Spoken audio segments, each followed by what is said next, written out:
Greetings. Good day, everyone. My name is Barbara Coverson. I am the program manager for Family Strengthening Families, and I have with me today my assistant, I'm Joey. Joey Ford, the Family Community Outreach Specialist with Family Strengthening Families. And we want to welcome you to our Parenting Talk podcast here at Discovery Center. And we have some special guests with us today. We are going to be talking about bullying prevention because October is National Bullying Prevention Month. And so I'm going to let them have the opportunity to just introduce themselves first and welcome them to our podcast. Officer Bibbs. Hi, my name is Corporal Kenya Bibbs. I'm with the Starkville Police Department, and I am also the DARE instructor as well with the Starkville Police Department. So it's a pleasure to be here today. All right, okay. And I'm Corporal Chris Jackson, Starkville Police Department. I am assigned to Internet Crimes Against Children Task Force. It's a national task force. Mississippi is ran by the Attorney General's office, as well as the Secret Service's Cyber Fraud Task Force. I primarily handle internet crimes against children and basically keep our kids safe online. So we have a wealth of knowledge with us today on the podcast, Joey. Yes. We are so happy that you were able to come. I see you all are involved in many things in your profession. And so we are very fortunate as a community to have you involved in helping with us in this bullying prevention effort. So we want to just start off, just allow you all to have like some opening statements or remarks, and we'll kind of get into conversations. Some things that we think that our parents would really benefit from knowing and hearing as it relates to this matter. Officer Bibbs, you want to start? Yes, ma'am. First, I'm going to tell you guys about bullying. Talking about bullying, there are four types of bullying. The first one is going to be the verbal bullying, the social bullying, the physical bullying, and then last but not least, the cyberbullying. So first, I'd like to tell you guys, what is bullying? Bullying is an aggressive, unwanted behavior that is repeated, over and over again. So usually you will see a bully that does it all the time, and they just pick on different children. So that's what bullying is.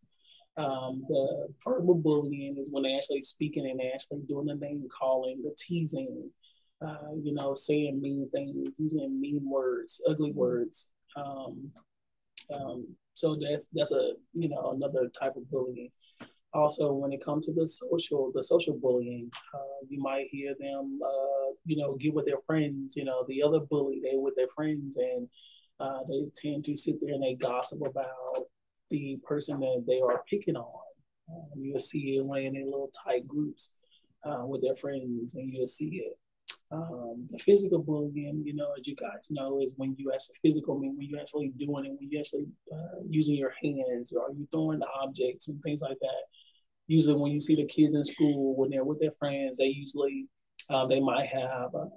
We know that it's not nice to spit, but they might use a little pen and they use a spitball and they'll spit paper through the pen to spit spitballs. You might see them throw erasers where they'll break off the top of their eraser off their pencil and they would throw it at the student, things like that. And then, the cyberbullying, the older ones that have cell phones, they tend to have those cell phones and they'll get on those little social media types to where they would, get on there and get on these little different types where they talk, to other people about people that they are picking on. So, we want to prevent it. So mainly we trying to stop the bullying. Yeah, and I think that's one thing that we want to kind of convey to our parents. This is something that doesn't have to be. Mm-hmm. Some things, maybe a part of society, bullying does not have to be. So when we have these things that are preventable, we try to do whatever we can to at least reduce it, to bring some kind of impact in that area. But so it's preventable, of course. All right. So I noticed you talked about several different types, and a lot of times I kind of know, like we are focused on the person that's doing the bullying, the student that's doing the bullying. And so either one of you can answer this, but if that's all we focus on, then someone else will bully that child or that student. So I always like to at least focus some on helping that target, because if it's a weak target, somebody else who's doing that, this one may stop, but another person pick it up. So what have you noticed? Have you seen some things like that? Is that something, are we off base with that? Or is that something that we could ask our parents to focus on in terms of helping? Make sure I understand the question correctly. It was, how can we, like, I'm a parent myself. How can we prevent our own children from being bullied? Correct, yes. And I think a lot of this has to start from the home. This will be giving that child extra confidence. Because children are just like anyone else. They can sense who to bully. They can sense who to go after. And if you can give that child additional confidence, that way they're not walking down the halls with their head hung low or their shoulders slumped. Teach them to be that confident person that reaches out to other people, more extrovert, more like an extrovert. To be able to make those friends. And a lot of that's where the parent teaches the child and the environment the child's raised in. Yeah, I think that's exactly the case. I told them, when I was, I think about the fourth grade, I had to start wearing glasses. And of course they teased me and bullied me. And I wanted to quit school, but my great granddaddy gave me a whole nother perspective on that. And he built my confidence. And I don't know if he did too. I mean, he just took me, I went to the whole next level. He told me that was their problem because my problem was solved. Because I could see now and I could learn. And so I was like, yeah, he's right. And I thought he was always right. So just having that adult figure intervene and give me new perspective, otherwise I maybe would have been a target the rest, of my life. But I stayed in school because he made me have, get confidence. So I'm glad to hear you say that, officer. Yeah, so I know that we talked about some of these different types, and I think you want to focus a little bit on the cyber. You want to segue into that a little bit, officer? Yeah, so I primarily handle cybercrime. It goes well beyond bullying, though, with what I handle. So the first thing we ask is, how does your child get online? How can they be a victim of bullying online, or how do they bully someone online? Because all of our kids aren't saints. You have to realize your child may be the bully. So we look at devices. Basically, do they have access to a cell phone? Do they have access to a computer? And more than likely, they do have access to a computer. Is it at home? If not at home, it's probably at school. Most kids have access to some sort of computer at school through their learning applications. And also, what sites are they using? So when you look at your child, you have to realize the age range that this child's in. Older adults tend to be on Facebook. Younger children, teenagers, Instagram or Snapchat. So you have to realize and ask your child, learn about your child. What apps are they using? Are these apps well maintained? For example, the app messenger Kik is not maintained at all. It's not moderated. There are a lot of predators on Kik, as well as bullies. So there's generally no reason that the child should be on there. Or video games. Are they bullying someone on a video game, or are they being bullied? We've all seen in the news something called swatting, where someone loses someone else in a video game, they call the police and get a SWAT team sent to the house. That is the ultimate form of online bullying, because someone could lose their life. They have to realize bullying is more serious online than it is in the classroom, just calling someone a name. You could seriously be hurt, and you could lose a loved one or a parent because of this. So what information are children most likely sharing online? So the information, the child may not realize that they're sharing this information online, but if they read through the use agreements, the terms of use that you always click the button, I've read it so I can use the app and keep going. They could share that their contacts, their phone number, They could also share their location. If you look on Snapchat, you can see on Snapchat maps locations of your friends. As a parent, you may want to, well, you do want to turn that off, but as a parent, that's your choice. As for my family, we're going to turn off the locations. I monitor what apps my child's allowed to be in. Yeah, so as a parent, what should you be looking for? What would be some signs? To either one of you, what would be some signs that your child maybe is either being bullied or is bullying someone? I would say, if the kid, don't want to go to school, kid is standoffish, not very talkative, and the kid usually very friendly and nice, and so I would just say those are some of the things. They have low self-esteem, and last but not least, if you try to talk to them and they just, they won't give you the eye contact, they don't look at you. They're always in a slump. Their head is always down. Don't want to interact in group projects that you have during group time.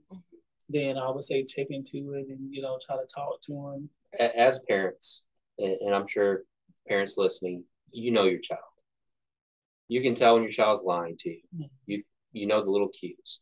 So you have this baseline. You know your kid. And if anything changes from that baseline behavior, like Corporal Gibbs just said, you know something's going on. And as a parent, it's your responsibility and your duty to talk to your child, to intervene, say, hey, what's going on? Why are you standoffish? Because some children do go through hormonal stages and development stages. But again, you know your child's baseline. You know if something's not right. And instead of being afraid to talk to your child, intervene. Yes, conversation. That's a way to start a conversation. So what else, where can a parent receive help? Okay. For online help and additional resources, I've got several websites. Missingkids.org, SaveTheChildren.org, and ProtectYoungEyes.com. These are additional resources for parents, and I guarantee Corporal Gibbs has got some as well through her DARE programs. But this is more or less to protect your child from online predators and bullying, because the internet has more than just kids bullying each other. It's an entire sphere. It's an entire world. And most kids now, most kids have never had an age that they did not have a device to connect themselves. They did not have like myself, I was raised in a spot where we didn't have cell phones. Right. Computers were in school. Internet, good luck if you had it. You had to go to the public library. Exactly. But now, kids have great access to this information. So it's up to the parent to learn how this technology works and how to prevent things from happening. And also, there are apps that you can use to monitor your children in different devices and phones. For example, Bark, and now I'm not going to say which app's better than the other. We're not promoting them, so to let you know which ones are out there so you can further research. Bark is for iOS and Android. And a few things that I'm going to read off. Bark offers location sharing, so you know where your child's at. It monitors the content that your child's looking up, which includes social media. What's your child posting? What did your child see posted about them? And it also does screen time filtering. There's lots of them. Net Nanny. There's something called Canopy. Family Safe, which is FAMI Safe app. And there's an entire phone designed just for children. It's Gab phone, which the parent has complete control. They see who their child talks to and calls. Wow. So some of that, I was just thinking, how do you, sometimes parents are in denial, and I heard you say something like, you know your child. So it's not helpful if you remain in denial. So that means having to take a hard look at, what level or where you think your child is at as a child. And I guess I want to ask this question: where if I haven't had a good relationship with my child, for lack of a better word, but I'm starting to get concerned about some things. And now I got to reestablish or establish a connection that I didn't have. Do you have any thoughts on that? Because I see that maybe as one of the areas, and maybe sometimes kids do this simply because they want some attention from their parents. And I totally agree. Some of the kids do. Is because of the parents don't take out time. And I'm not trying to be negative, but some parents, because they're so busy, they might be working or they have other things going on in their lives. I just want to say this one thing, and I hope that parents understand. Try to make time for your children instead of maybe, hanging out with someone, with your friend that you normally hang out with. Tell them not today, and you surprise your child and start spending time with them and seeing that, hey, what's going on? Let's do this today. Ask them, what would you like to do today? Instead of when they come home, they're putting their backpacks down, they're going outside, going over to the neighbor's house. So I would say I'm available. I am available anytime. I have given every teacher just about class that I teach daring in. I have given them my phone number and I tell them they call me. Some have utilized it. I have gone to the classroom to speak with the children, and it worked because I am in uniform. Some have called me to the house. I have gone to their homes to talk to their young children about the bullying, about just not coming home when they tell them, or just being disobedient. Period. So I have talked to them. It works. If you want me, myself, or another officer, Corporal Jackson, or we have other officers that are willing to come out and speak with your child. We patrol the neighborhoods, flag us down, stop us, and tell us that, hey, can you speak with my son or daughter or my children? So we're out of school. You guys are going to be out in the next couple of weeks. I encourage you to call to the police department and just ask for myself or any officer to patrol your neighborhood, and we will get out and speak with those children because they're going to be out and we will see them. So spend time with your kids. Encourage them to be nice and be kind. There's a lot of resources out there to change the channel of a child's mind. That's what we are for. We know how hard it is in this new generation, and we know they learn a lot just being on social media. Just like Corporal Jackson said, they learn from that stuff. These kids are really smart. They memorize these things. They know how to go in and hide things from you because they are so equipped with. They are very knowledgeable of how to operate a cell phone. I have a young son as myself, and he's very knowledgeable, very phone savvy of how to use that phone, but I limit him to using it. He has a tablet, I limit him to that. I change the channel. Whatever you teach your young children, it will be instilled in them. They will grow up and to know that. So always teach them to be nice and be kind, to be nice and be kind. It doesn't hurt. Yeah. And I know that this is such a great and important topic. We're almost out of time. I want you all to be thinking of your, any final remarks that you have. But I do have one question that I kind of want to ask. What are the consequences of bullying? If someone is, you get a call, come on over to the school. This child's been bullying another child, or whatever. What happens? What happens, because it is a serious issue after that, and even with cyberbullying, the consequences. So there are many consequences to cyberbullying, both for the victim and the suspect. Remember, whenever you put something on the internet, it's there. It just doesn't simply go away. You can report it and they'll take it down, but someone probably screenshot it and it'll be reposted somewhere else. It's unfortunate. That's the way we live in now. Mm-hmm. With the actual suspect, the one doing the bullying,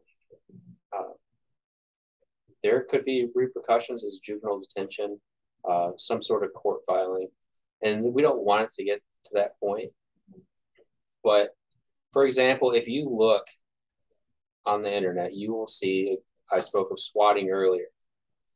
Those teenagers are charged as adults because of grave situations that occurred with them. One man there's a Netflix special on it now, was walking outside of his door and he got shot by the police because of a cyberbullying swatting issue. This didn't occur in Mississippi, but it did occur. So we need to know that these are taken very seriously. People have lost their lives. Children have ended their own lives because they were bullied. They think there's any way out. So it is one of the most alarming issues that you have with children, and it needs to be taken care of accordingly. Oh, yeah. Okay. All right. So did either one of you have any final remarks before we end? I would like to say, last, what if it was your child? So you think about if it was your child, would you want your child to be picked on, the name calling, placard all over Facebook? Would you want it to be your child? So I encourage you to monitor your children and encourage them to always to be nice and kind and polite to everyone. Well, we're so happy that you all were able to join us. Any other final remarks? I feel like I know so much more since you all joined us today, and I'm sure our parents did too. Well, thank you for having us. Thank you. All right. You are both welcome, and we are again glad to have you all. Yeah, it's good to see law enforcement when it's we're able to do some things to help people, because you guys are not bad people. That's true. No, we love having you around here at Discovery Center, always in and out. We know we always can count on you for whatever we need. You're always present and come and help support all the different things that we do with our families here. And so not just for today, we want to thank you for always being involved in everything that we do here. And we do know that you really do try to help us serve families in this community. And until the next time, have a good one. Bye-bye.